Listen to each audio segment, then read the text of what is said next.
Now, it's a great pleasure to welcome Loreley Picourt, the Secretary General of the Ocean and Climate Platform. And she's here in Brest, and we're going to have a short discussion on how the ocean, perhaps belatedly, is finally being given its due place in the climate negotiations that have been going on and continue to go on around the world. So, Loreley, it's a great pleasure to welcome you here. Has the ocean always been given its due place in these kind of very lengthy international climate negotiations that we've seen over the years and decades? Well, thank you very much, Victor. And first of all, let me thank François Ollier, Ifremer, and the OneOceanScience Dream Team for organizing this very important event. And trust me, as a relatively young woman, I'm very honored to be part of such a distinguished panel. So, as we have heard, including from Thomas Pesquet, the ocean is absolutely essential to sustain life on Earth, and it plays a critical role in regulating the global climate system. But if we go back about 6-7 years ago, we already knew that, but it wasn't really acknowledged in the political agenda, and especially not in the international negotiations on climate change. So the first turning point, really, was COP21 in 2015 in Paris, where we had this singular opportunity to recognize and understand the role of the ocean in regulating the global climate system. So as a first step, we saw the mobilization of an international community through the Ocean and Climate Platform, but also other international partners and state coalitions, such as the Because the Ocean Initiative, that was led by Chile and Monaco. Of course, the support of the governments of France. And we managed to get the ocean in the preamble of the Paris Agreement.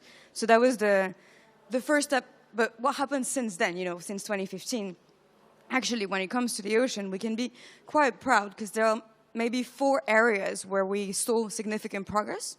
First of all, science, with the IPCC special report on the ocean and the cryosphere that was published in 2019, and that was truly a game changer, for the understanding of the ocean and its interaction with climate change. More recently, of course, we had the launch of the UN Decade of Ocean Science, and we're now, for the next 9-10 years, in this decade, which is really important. In terms of progress as well, we saw, greater national commitments, which means that countries over the world have included increasingly ocean-based climate solutions in their national strategies for adaptation and mitigation. We have seen unprecedented mobilization, including as part of the Ocean Action Days, as we mentioned, and we'll get back to that. And finally, in terms of policy making, in 2019, we had the COP25 in Madrid that was under the Chilean presidency, and that was the Blue COP. For the first time, the ocean made a grand entrance in the final decision of a COP, and that was the mandate under the scientific body of the Climate Convention to organize an ocean and climate dialogue with parties and experts to really discuss how we can strengthen ocean climate action under the UNFCCC. So we see growing momentum, and all of this, within the 6-7 years is not short of a miracle under the United Nations. And was that momentum maintained in Glasgow at COP26, or is it something, what happened there? Absolutely, and first of all, when we talk about Glasgow, let me say that unlike what we saw in the very gloomy coverage of the COP, it was not a complete failure.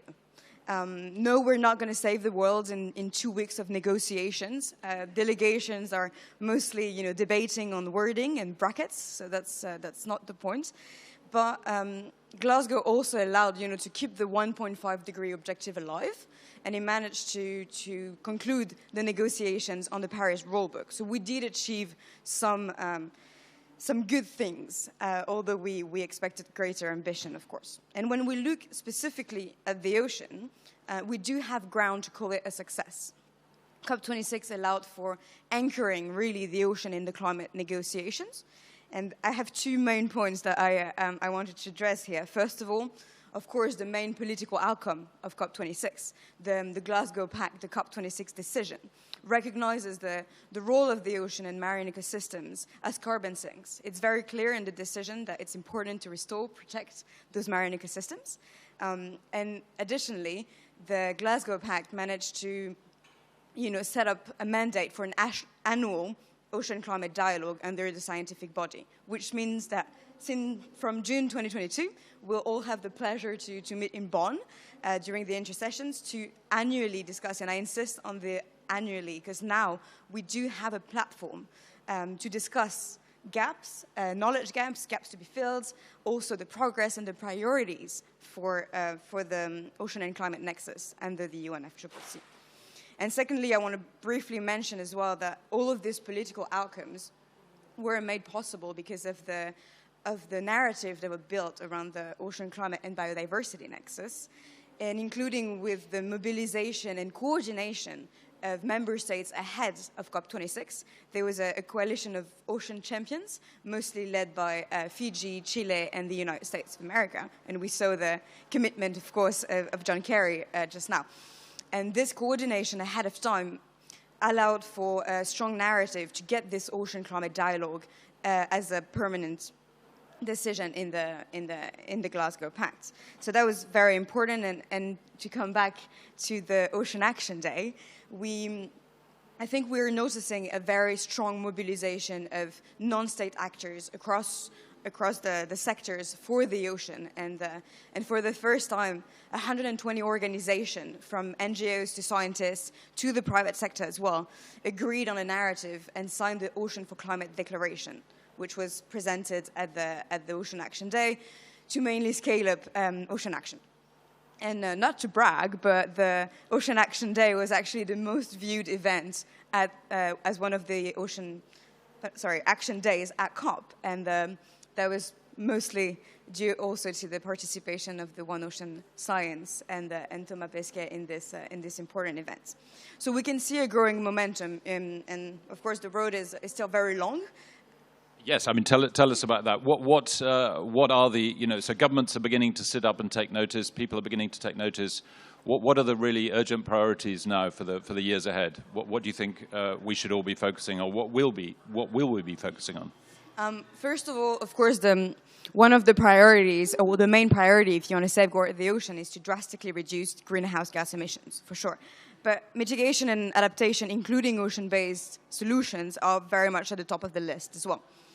So in the next revision of the national strategies for the member states, we encourage more integration of those ocean-based climate solutions, from the protection of blue carbon ecosystem to the decarbonation of the transport industry, as well as boosting marine renewable energy. So we hope to see more of these solutions included in the national strategies. And additionally, and more to the point of why ocean science matters, as mentioned, we'll have this annual ocean climate dialogue, and here precisely we're shifting from a very policy-focused strategy to a more identifying the priorities, what are the themes that we need to highlight to the experts, to the member states, to safeguard the ocean. And here precisely the work of scientists will be absolutely detrimental, because we need to gather existing knowledge and feed in this discussion on how science can really be the basis for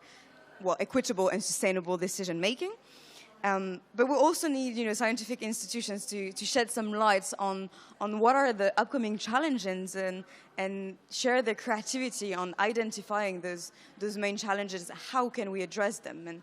And in that regard, and I know I'm being a bit long, so I'll conclude here. But just to reaffirm that you can count on the Ocean and Climate Platform, all of its members, Ifremer, all the scientists out there to really ensure this science policy interface and be the voice of the ocean in the climate negotiations. Loreley Picourt, thank you so much for that extremely practical and positive. I think it's quite important that we remain hopeful, and you've laid out the ways in which we can have hope, and there are practical things that can be done to help solve a lot of the issues that we're facing. So thank you very much, Loreley Picourt.